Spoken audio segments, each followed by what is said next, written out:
to go after the men for money when the men want us for beauty? Here's my question. Well, let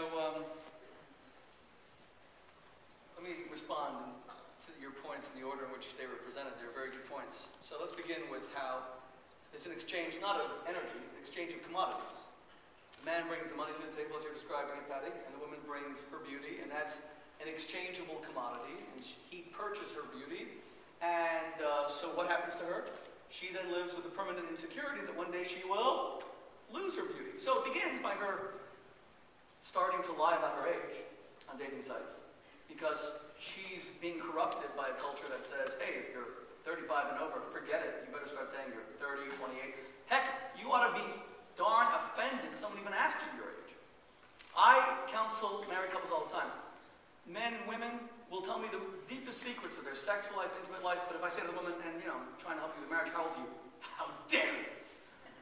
But you just told me every last intimate detail of your life. How old are you? How dare you? As they storm out.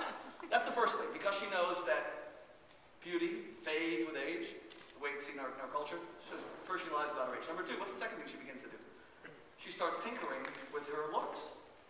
Until she's reduced, get this, to shoving a needle into her forehead, okay? She is reduced to sticking a needle into her head. That's how much she has been made to feel that she is nothing but packaged skin. And she can't even lift her eyebrows now. So she wins the lottery and she goes, that's wonderful. Because her personality has been compromised utterly for her beauty. And do you think she's happy through this whole process? She's got that big ring.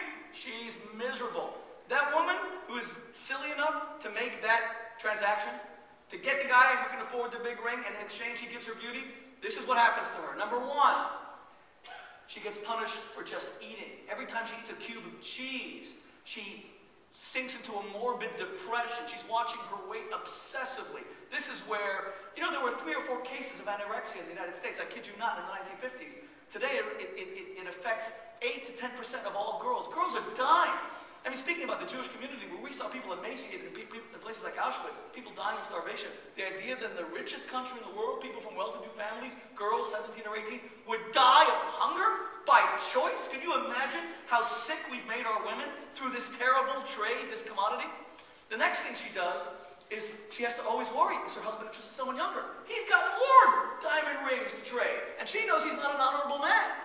Because she didn't marry him because he was honorable. She didn't marry him because he was noble. She didn't marry him because he had commitment. She married him because he had a wallet. So now she lives in permanent fear. And now she starts checking his phone records. And she wants to know where he goes on his business trips. And she becomes paranoid. And the more paranoid she becomes, the more he sees in her that she's insecure. And that destroys the relationship. It ends where? It's called the divorce courts. That's why. According to Dr. David Bussett, University of Texas at Austin, 59% of all marriages in the United States since 1990 have ended in divorce.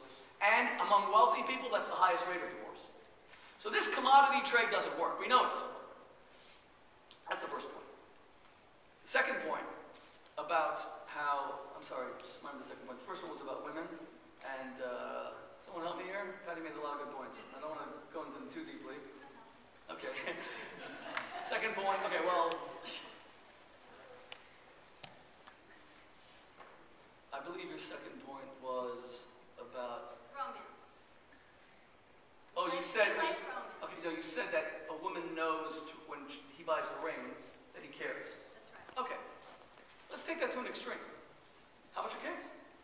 Shouldn't they know that you care too? When they turn 16, should you buy them a car? Should you pay all their bills in college? You want them to get a job? Doesn't that mean you suddenly don't care? Come on, you have the money. I mean, once we say that money equals love, I think that you ought to buy everything for your kids. I think you should spoil them rotten. I think they should be trust fund babies. We know where that ends. That ends with me counseling them. I counsel a lot of those kids. They can't do anything for themselves.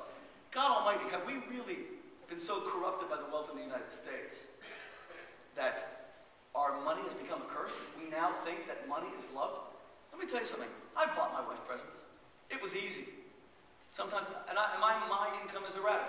If a book sells, I've got some money. And if some of them sink like lead to the bottom of the sea, then I have less money. When I've had money, I buy my wife beautiful presents. It was the easiest thing in the world. I went out. In fact, my family sells jewelry in Miami. My nephew's here. His mother, my sister, they're wholesale jewelers. Hi, so send something for Debbie for her birthday. Expensive, but there's nothing in me in that. But there were times when I poured my heart out to my wife in a beautiful card. There was once even a time on one of her birthdays that I wrote her a long poem, and I'm terrible at poetry.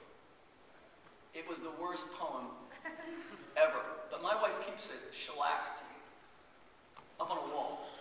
It's her most prized possession because all of me is in that. Do you mean that everything we've heard, that love is found in beautiful, poetic expressions, was a lie? Do you mean that the whole Cyrano de Bergerac thing, that this guy is able to seduce Roxanne with beautiful words, is all a lie? Do you mean that we've been conned? You mean we've waited all this time to build money to finally find love? Come on. Like I said, you may as well just stay single.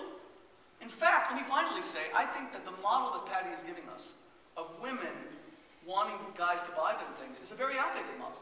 According to Time Magazine's cover story last week, 40% of all breadwinners in America are now women. Women are earning a lot more money than men. There was never a battle of the sexes. The women just trounced, they ran right by us. The only thing they didn't find was happiness. Because what we men discovered thousands of years ago is you could be a famous general, you could be a king, and you're still miserable. The only time you feel special is if someone loves you, not for what you do and not for what you have, but for what you are. The things that can never be taken away from you. Your mind, your heart, your integrity. And if any of you women are lucky enough to find a man of nobility, a man who won't cheat on you, not because you're gonna find out, but because this is not who he wants to be. He has a vision of who he is, and this is not part of that vision. If you're lucky to find someone like that, and if he's not lazy, he works hard, even if he doesn't earn a lot of money, then you are lucky as all hell. And you better grab him quick, because a guy like him is worth millions of dollars. Do you like to respond? Or else I think I should respond and then let's take a question, Sure. because otherwise we're going to go back and forth. Okay, so I didn't say that, what he just